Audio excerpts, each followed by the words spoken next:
গতবার আমরা সৌরজগতের দূরের অঞ্চলগুলো ঘুরে দেখেছিলাম, কিন্তু আজ আমরা আরও কাছের একটি বিষয়ের দিকে তাকাব। গত কয়েক বছরে মার্কিন যুক্তরাষ্ট্র সরকার অজ্ঞাত অস্বাভাবিক ঘটনা সম্পর্কিত আগে ক্লাসিফাইড থাকা হাজার হাজার পেজের ডকুমেন্টস প্রকাশ করেছে, যেগুলোকে আমাদের বেশিরভাগ মানুষ ইউএফও বলে চিনি। এই ফাইলস নিয়ে আধুনিক ফ্যাসিনেশনের শুরু ধরা যায় 1947 সালের জুলাই মাসে, যখন নিউ মেক্সিকোর রসওয়েলের কাছে এক খামার মালিক তার জমিতে ছড়িয়ে থাকা অদ্ভুত ধাতব ধ্বংসাবশেষ খুঁজে পান। স্থানীয় আর্মি এয়ারবেস প্রথমে একটি প্রেস রিলিজ জারি করে দাবি করেছিল যে তারা একটি ফ্লাইং ডিস্ক উদ্ধার করেছে। এই ঘটনা পুরো পৃথিবীতে ছড়িয়ে পড়ে। 1986 সালের মে মাসে ব্রাজিলের 4টি রাজ্যে রেডার সিস্টেম 21টি অজ্ঞাত বস্তুকে শনাক্ত করে। ব্রাজিলিয়ান বিমান বাহিনী দ্রুত 5টি ফাইটার জেট পাঠায় সেগুলো ইন্টারসেপ্ট করার জন্য। এই ঘটনাটি পরে অফিসিয়াল ইউএফও নাইট নামে পরিচিত হয়ে ওঠে। জনসাধারণের ইনফরমেশন রিকোয়েস্ট এত বেড়ে যায় যে সরকারের ওপর ট্রান্সপারেন্সির চাপ তৈরি হতে শুরু করে। এখন সেই চাপ সরকারের সর্বোচ্চ স্তর পর্যন্ত পৌঁছে গেছে। সাম্প্রতিক এক্সিকিউটিভ অ্যাকশনস এবং ফলো আপ নির্দেশনাগুলো এই এনকাউন্টারগুলোর সাথে সম্পর্কিত লক্ষ লক্ষ ডকুমেন্টস প্রকাশ করার নির্দেশ দেয়। ফলে ফেডারেল এজেন্সিজ বাধ্য হয় দশকের পর দশক ধরে জমে থাকা ঘটনাগুলো জনসমক্ষে আনতে। সব মিলিয়ে বিষয়টা বেশ সাসপিশাস মনে হয়। এখন যখন এই ডকুমেন্টস ইন্টারনেটে এসেছে, তখন আমাদের প্রশ্ন করতেই হয়, এই ফাইলস কি কয়েক দশকের লুকানো সত্য প্রকাশ করছে? এগুলো কি এলিয়ান থিওরিকে সমর্থন করছে, নাকি আরও বাস্তব কোনো রিয়ালিটি সামনে আনছে? এই ডিক্লাসিফাইড তথ্যের বিশাল স্রোত থেকে দরকারি তথ্য আলাদা করতে হলে আমাদের দেখতে হবে কোন অর্গানাইজেশনস আসলে তদন্ত চালাচ্ছে। আমেরিকার এই প্রচেষ্টার কেন্দ্রবিন্দুতে রয়েছে United States Department of Defense. Congress পেন্টাগনকে all domain anomaly resolution office অর্থাৎ AERO গঠন করার নির্দেশ দেয়। তাদের পরিষ্কার ম্যান্ডেট হল সায়েন্টিফিক মেথড ব্যবহার করে স্পেস, এয়ার এবং সি জুড়ে রিপোর্ট হওয়া অস্বাভাবিক ঘটনাগুলো তদন্ত করা, ট্র্যাক করা এবং ব্যাখ্যা করার চেষ্টা করা। যুক্তরাষ্ট্র এখন এমন এক সায়েন্টিফিক রিসার্চে যোগ দিয়েছে যা অন্যান্য দেশ বহু দশক ধরে করে আসছে। ফ্রান্সের ন্যাশনাল স্পেস এজেন্সির একটি বিভাগ GEPAN 1977 সাল থেকেই অস্বাভাবিক আকাশীয় ঘটনার ডেটা সংগ্রহ ও বিশ্লেষণ করছে। যখন পুরনো লোককাহিনীকে এই গ্লোবাল ডিফেন্স ও স্পেস এজেন্সিজের ডেটা ড্রিভেন ফ্রেমওয়ার্কের মধ্য দিয়ে বিশ্লেষণ করা হয়, তখন রহস্যগুলো খুব দ্রুত কঠিন ম্যাথমেটিক্স এবং ফিজিক্সের মুখোমুখি হয়। AERO এর কম্বাইন্ড রিপোর্টস থেকে প্রথম বড় শিক্ষা হলো, এই সাইটিংসের বিশাল অংশই খুব দ্রুত সাধারণ পার্থিব বস্তু হিসেবে শনাক্ত হয়ে যায়। এই পাই চার্টে শেপ অনুযায়ী UAP এর ক্যারেক্টারিস্টিক্স দেখানো হয়েছে।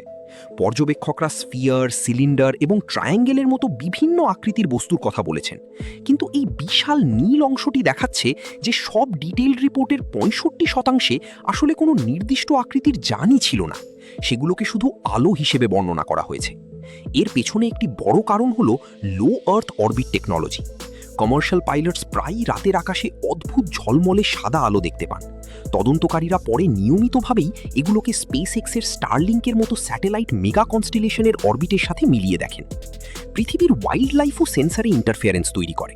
মাইগ্রেটরি বার্ডস প্রায়ই অ্যাডভান্সড মিলিটারি ইনফ্রারেড সেন্সারে ধরা পড়ে, যেখানে তাদের সিগন্যাল প্রথমে অস্বাভাবিক বলে মনে হয়, কিন্তু পরে উইং ফ্ল্যাপিং ফ্রিকোয়েন্সি এবং এনার্জি এফিশিয়েন্ট ফ্লাইট প্যাটার্ন বিশ্লেষণ করে সেগুলোকে শনাক্ত করা সম্ভব হয়। তথ্য দেখায় যে আনআইডেন্টিফাইড লেবেল সাধারণত তৈরি হয় মানুষের ভিজুয়াল ইলিউশন অথবা অ্যাডভান্সড সেন্সারের ভুল ব্যাখ্যা থেকে। অর্থাৎ অধিকাংশ ক্ষেত্রেই এগুলো এলিয়ান সিভিলাইজেশনের ভিজিট নয়, বরং সাধারণ বস্তু। আমরা এখন এই আধুনিক ধারণাগুলো ব্যবহার করতে পারি ঐতিহাসিক ঘটনাগুলো বিশ্লেষণ করার জন্য। যেমন রসওয়েল। 1947 সালে নিউ মেক্সিকোর মরুভূমিতে পাওয়া ধ্বংসাবশেষ পরে জানা যায় প্রজেক্ট মোগুলের অংশ ছিল। এটি ছিল একটি গোপন মার্কিন সামরিক প্রকল্প, যার উদ্দেশ্য ছিল আপার অ্যাটমসফিয়ারে মাইক্রোফোন বহন করে সোভিয়েত পারমাণবিক অস্ত্র পরীক্ষার সাউন্ড ওয়েভ শনাক্ত করা। ভারী ইকুইপমেন্ট বহন করার জন্য সামরিক বাহিনী বিশাল হাই অল্টিটিউড বেলুন ব্যবহার করত, যেগুলোর সাথে ফয়েল এবং বালসা উড দিয়ে তৈরি বড় হেক্সাগোনাল রেডার রিফ্লেক্টর লাগানো থাকত। একজন সাধারণ খামার মালিকের কাছে এই গোপন প্রযুক্তির ধ্বংসাবশেষ সম্পূর্ণ অচেনা লাগাই স্বাভাবিক ছিল। এই হরিজন্টাল বার গ্রাফে রিপোর্টেড ইউএপির অ্যালটিটিউড ম্যাপ করা হয়েছে। লক্ষ্য করুন, 20,000 থেকে 50,000 ফুট উচ্চতার মধ্যে হঠাৎ অস্বাভাবিক বৃদ্ধি দেখা যাচ্ছে। সবচেয়ে বেশি অ্যানোমালি রিপোর্ট পাওয়া যায় ঠিক সেই এয়ার স্পেস করিডরগুলোতে যেখানে কমার্শিয়াল এয়ার ট্রাফিক এবং ওয়েদার বালুনের ভিড় সবচেয়ে বেশি। যখন অ্যাটমসফেরিক অ্যানালিসিস এবং ডিক্লাসিফিকেশনের মাধ্যমে এই ঘটনাগুলো বিশ্লেষণ করা হয়, তখন হিস্টোরিক্যাল লেজেন্ডস এবং মডার্ন মিস্ট্রিজ দুটোই বাস্তবসম্মত পার্থিব ব্যাখ্যায় মিলিয়ে যেতে শুরু করে। তাহলে বাকি ঘটনাগুলোর কি হবে? এখনও কিছু অল্প সংখ্যক রিপোর্ট আছে যেগুলো AARO এবং GE পাইনের মতো এজেন্সিস তাৎক্ষণিকভাবে এক্সপ্লেন করতে পারে না। তবে ডিপার্টমেন্ট অফ ডিফেন্সের অফিসিয়াল পজিশন একেবারে পরিষ্কার। আজ পর্যন্ত তারা এলিয়েন লাইফের কোনো প্রমাণ পায়নি, এমনকি ফরেন অ্যাডভার্সারির ব্রেক থ্রু স্পেস টেকনোলজিরও কোনো ইঙ্গিত মেলেনি। এই ঘটনাগুলোর আনরিজলভ থেকে যাওয়ার আসল কারণ হলো সাধারণ ডেটা শর্টেজ। বেশিরভাগ ক্ষেত্রেই ডেফিনিটিভ সায়েন্টিফিক কনক্লুশনে পৌঁছানোর মতো high quality multimodal sensor data থাকে না। একটি কমার্শিয়াল সেলফোনের ব্লারি ভিডিও অথবা রেডার স্ক্রিনে হঠাৎ থার্মাল ফ্ল্যাশ এসব শুধু অ্যানেকডোটাল এভিডেন্স। কোনো সায়েন্টিফিক ডিটারমিনেশনের জন্য দরকার একাধিক ওভারল্যাপিং সেন্সর থেকে পাওয়া শক্তিশালী সাপোর্টিং টেলিমেট্রি ডেটা। এগুলো ছাড়া কেসগুলো ইনসাফিসিয়েন্ট ডেটা হিসাবে আনরিজলভ থেকে যায়। এই প্রচেষ্টা এখনও চলছে। এজেন্সিস বর্তমানে প্রোটোটাইপ ডেটা প্রসেসিং সিস্টেম তৈরি করছে, নতুন সেন্সর আর্কিটেকচার ডিপ্লয় করছে এবং পাইলটস কিভাবে অ্যানোমালি রিপোর্ট করবে তা স্ট্যান্ডার্ডাইজ করার কাজ করছে। ডিক্লাসিফাইড আর্কাইভগুলো আসলে ডকুমেন্ট করছে কঠিন বিজ্ঞানের ধীর কিন্তু ধারাবাহিক অনুসন্ধানকে।